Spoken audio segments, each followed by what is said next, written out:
আমার প্রিয় ভাই ও বোনেরা, এই মুহূর্তে আমার হাতে চলে এসেছে অনুজ বরণ স্যারের লেখা মাধ্যমিকের ভূগোল বই।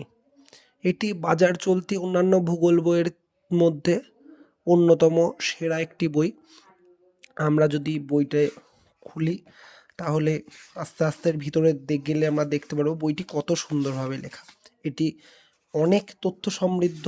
যারা খুবই পড়াকু স্টুডেন্ট, পড়তে চাও, ভালোভাবে ভূগোল সম্পর্কে জানতে চাও, তাদের জন্য সেরা একটি বই।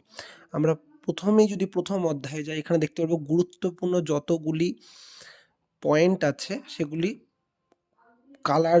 অন্য কালার দিয়ে সুন্দর করে হাইলাইট করা আছে। এছাড়াও জেনে রাখো বলে আলাদা বক্স করা আছে, যেটা অনেক জ্ঞান বাড়াতে তোমাদেরকে সাহায্য করবে। এটা খুবই সুন্দর এবং তথ্য সমৃদ্ধ বই। প্রত্যেকটা পেজে যথেষ্ট ছবি দেওয়া আছে। অনেক তথ্য এবং নতুন কিছু জানতে পারবে এই জেনে রেখো অংশগুলির থেকে। এই সম্পর্কে আরও কিছু জানতে হলে বা এই বইটির সম্পূর্ণ ডিটেলস চাইলে আমাকে কমেন্ট করে জানাও।